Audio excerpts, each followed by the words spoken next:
souhaite la bienvenue. Et croyez-moi, ça veut dire quelque chose.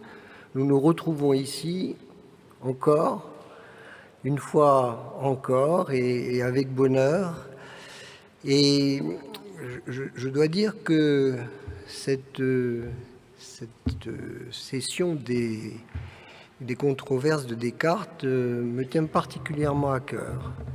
Parce que c'est une relance, parce que c'est un renouveau, parce que nous avons maintenant l'habitude non seulement de vous avoir, vous, dans cet amphithéâtre, mais d'avoir un peu plus de 800 personnes connectées en France et à l'étranger. Une bonne centaine, un peu plus d'ailleurs au Maroc, d'autres encore en Espagne, en Italie. Et donc, c'est plus tout à fait pareil. Je disais tout à l'heure à mes amis, il fut un temps où les entretiens, ça s'appelait les entretiens à l'époque et non pas les controverses, se passaient devant un amphithéâtre absolument bondé. Il fallait même qu'on loue un autre amphithéâtre pour pouvoir mettre ça sur écran. Ça n'est plus le cas, mais d'un autre côté, c'est vrai qu'avoir cette possibilité de toucher du monde partout, en France et à l'étranger, c'est quelque chose d'extrêmement intéressant. Je remercie l'équipe qui a travaillé avec moi, toujours la même, toujours fidèle, toujours efficace. Ces trois personnes sont celles sur lesquelles je m'appuie pour pouvoir organiser cet événement. Qu'elles en soient remerciées, Pascal, Nathalie, merci beaucoup. Je remercie aussi notre sponsor, les éditions Nathan, qui nous aident à monter cette opération. Et j'espère que nous allons pouvoir continuer quelques années encore à nous retrouver ici sur des sujets qui vous sont chers. Avant de laisser la parole à nos intervenants, et je les remercierai en temps utile et de façon précise, je voudrais ouvrir cet après-midi en vous disant un certain nombre de choses qui me tiennent à cœur. Cette session des controverses de Descartes s'appelle « Demain, il y a école ». Demain, il y a école. Demain, il y a école. Mais évidemment, la question, c'est oui, demain, il y a école. C'est heureux, mais quelle école? Demain, il y a école, ça veut dire quoi? Ça veut dire que, comme tous les jours, à 8h30, chaque enseignant poussera la porte de sa classe pour y retrouver une vingtaine d'enfants des autres. Et le des autres est important. Qui, pour certains, ne savent pas trop ce qu'ils font là et qui, pour d'autres, préféreraient peut-être être ailleurs.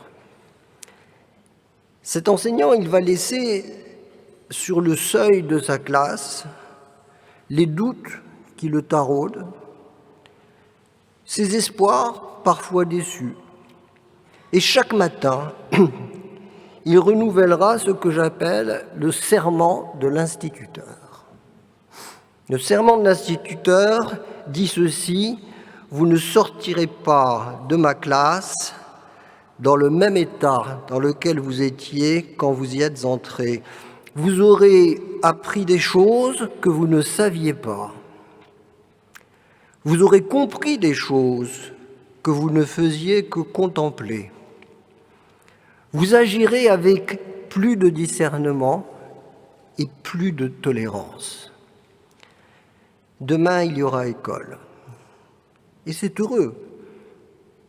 Nous sommes un des pays qui a, et Éric Charbonnier vous le montrera tout à l'heure, garanti la scolarisation des enfants avec force et courage.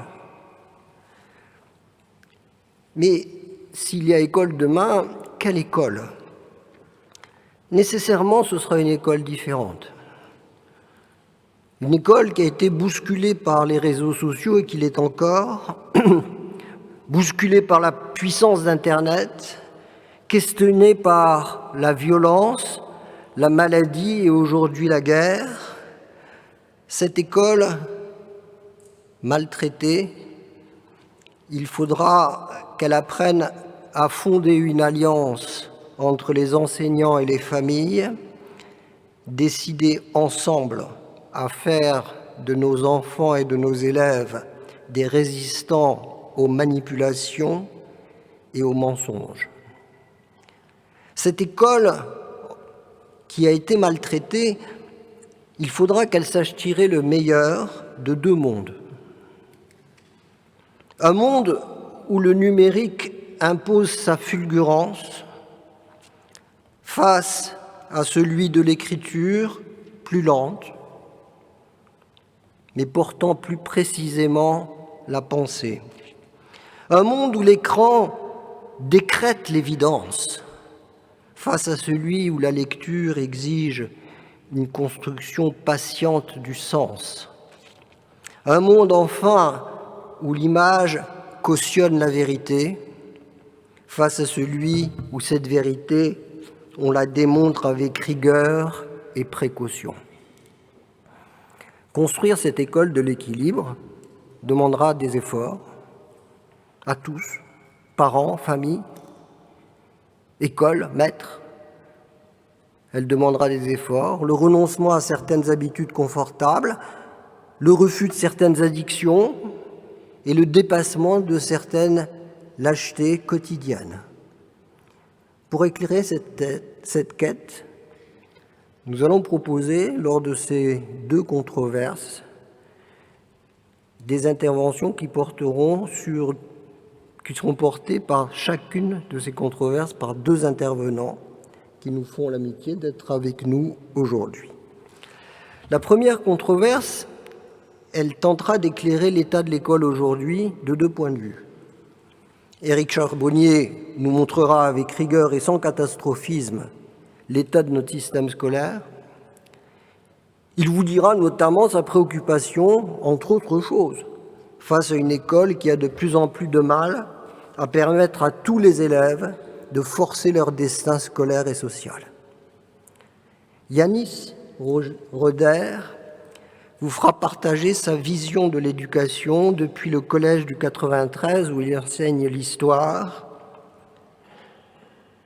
et avec une volonté de combattre là où il est le scepticisme communautaire et le sectarisme dogmatique. Il porte haut les couleurs de la laïcité et de l'ouverture. La seconde controverse nous fera explorer à la fois l'intelligence artificielle et l'intelligence humaine. Laurence de Villers, la grande spécialiste de l'intelligence artificielle, vous expliquera, et c'est passionnant, quelle peut être cette intelligence artificielle, le pire et le meilleur. Elle vous dira qu'il ne faut pas renoncer à ce qu'elle peut apporter à l'école, mais ne cachera pas les menaces et les dangers d'une utilisation sans prudence et sans réflexion éthique. Grégoire Borst, qui est un habitué, nous fait l'amitié d'être là encore aujourd'hui, nous montrera que la capacité à penser le monde qui nous entoure et le pouvoir de comprendre les informations auxquelles nous sommes confrontés reposent sur notre capacité à apprendre à résister à nos biais de raisonnement. Il vous dira bien d'autres choses, mais c'est une des idées fortes qu'il vous proposera. Mais avant de donner la parole à chacun de nos quatre intervenants, qui seront questionnés par deux personnes de deux académies, Paris d'une part et Amiens d'autre part, questionnés en termes de compréhension et d'utilité de ce qui a été dit par rapport à l'activité quotidienne de l'enseignant, Avant de leur laisser la parole, je voudrais vous conter une histoire. Je suis dans un compartiment de TGV. En face de moi, une famille. Père et mère accompagnés d'un adolescent d'une douzaine d'années environ. À mes côtés, une dame d'un âge certain est accompagnée d'un petit garçon de 4 ou 5 ans, dont j'ai appris plus tard qu'il s'appelait Bilal. À peine assis, l'adolescent sort sa tablette et se plonge dans un jeu vidéo qui, si je me fie au vacarme qu'il produit, est tout sauf serein et pacifique. Cela ne semble pas inquiéter ses parents. Le père sort son ordinateur et passe une bonne heure à répondre à ses mails. La mère est sur son portable, regarde les messages de ses amis sur sa page Facebook. Entre les 3 membres de cette famille, pas un mot ne sera échangé pendant les 2 heures de voyage. Pendant ce temps, la grand-mère parle à son petit-fils. Elle commente le paysage qui défile et non seulement elle lui parle, mais elle le regarde dans les yeux et lui rend son regard. « Tu vois, Bilal, c'est une éolienne, lui dit-elle. »« Éolienne, répète gravement l'enfant. Et à quoi ça sert ? Eh bien, lorsque le vent souffle, il fait tourner les 3 grandes pales et ce mouvement se transforme en électricité. Et l'enfant répète « éolienne, éolienne », chaque fois qu'il en voit une. « Oui, éolienne, dit la grand-mère, cela vient du nom du dieu du vent, qui s'appelle Éole. »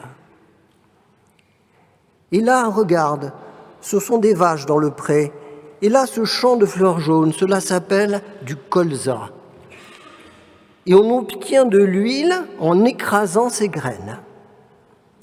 Et encore se prolongera cette transmission des mots et du savoir, dénonçant de façon éclatante le silence et l'enfermement de chacun des membres de la famille connectée.